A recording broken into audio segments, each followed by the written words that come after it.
ngayon kasama natin si Congressman Pulong Duterte at update lang tayo kung ano po ang kaganapan sa kanyang pagbisita sa ating mahal na dating Pangulong Rodrigo Roa Duterte. Kumusta po si Tatay? So far okay man siya.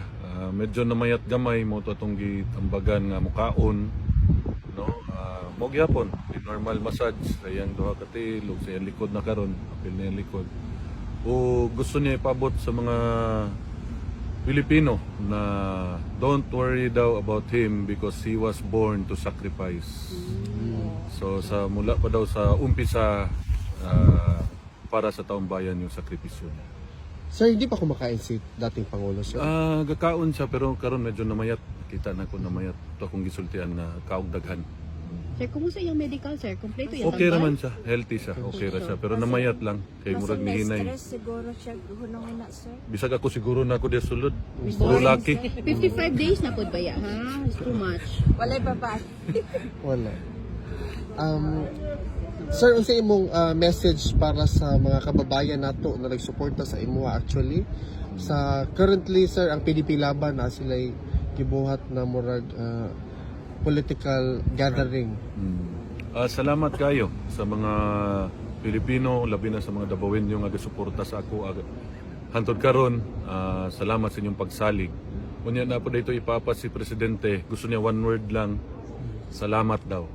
Salamat. Ora daw, iyang ikasulti sa inyo. Sa Wala iyan. siya additional sa maabot nga election. Mora to, choose unsa to yung sulti.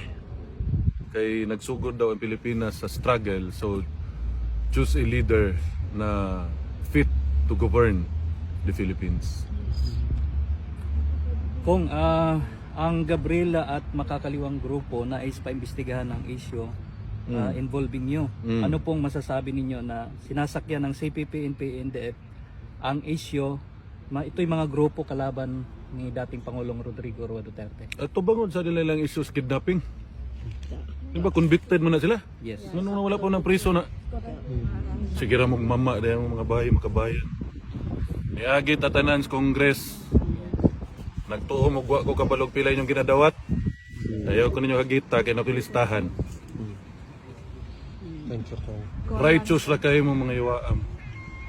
Mga panuhak, pila ka bata ang namatay tungod ninyo. Based on hearsay ha. Sige nyo na po kasuhan. Okay. Naku yung ito. Ay, pagkatawag ko. Sa pa man. Sa paman, Sa kung sa taong bayan, Mura to, salamat kayo sa inyong suporta kang presidente, sa akong isuon kay Bibi Inday, o sa amo ang pamilya. Daghang kayo salamat. Pangayoon na po namo nga padayon ang pag-ampo para sa health sa among amahan. Salamat kayo. Salamat, Kong. unsa day sekreto nimo kung anong nisamot daw kagkagwapo diri sa dahig? Gwapo man ang hig. Gwapong hangin. Anhi mo tanan diri para magwapo tantanan. Masamot Labi na makabayan, di ba? Anad mo diri. Masamot ang kaputi. Anhi mo diri para magwapo mo. Mga pangita mo. Gwal, ato na dito sa mga Pilipino diyan storyahan ng mga buisit. Sige, Kong. Sige, Kong. Last, Nana sila gibuhat kundi daoton ng Pilipino. Pila ka bata sa bukid ang inyong atik ng iwaan. sige, Kong. Sige, Kong. Ha? Salamat, Kong. Di na siya ma-stress. Di na ma-stress. Based on hearsay na po Di ta. na siya ma-stress. Masuko na po ako mga abogado na yung mga comment.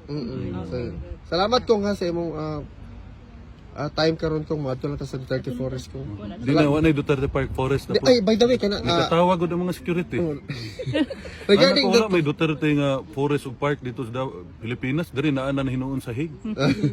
regarding that, kung kabalo ba si tatay na ipa-relocate kami sa different... Kung gisultian karon lang. Sa ba ingon niya, Kong? Ana lagi sa di lang gyud daw nga biklon ang government, sunod lang ta kay ilaha man yung lugar niya. Exactly. Dili man ni part sa murag private property man. Public, Gipungutan na sir, ganin ang mga public man yata, sir. security diri gadula ang mga bata. Ah, Pero public man, Magapuyo. public man yung diri, sir, kay magdula-dula lang. Pero naadyo tayo Bayad po ni Duterte Forest taxes ko. there, Sa sir. tayo Duterte So, Park. allowed Na po. Diha na gid ta mapakagbitin. sige, Kong, maraming salamat, Kong, Salamat ha? po kayo. Mabuhay ka, Kong. Salamat kayo. Thank you, thank you. Sige, sige.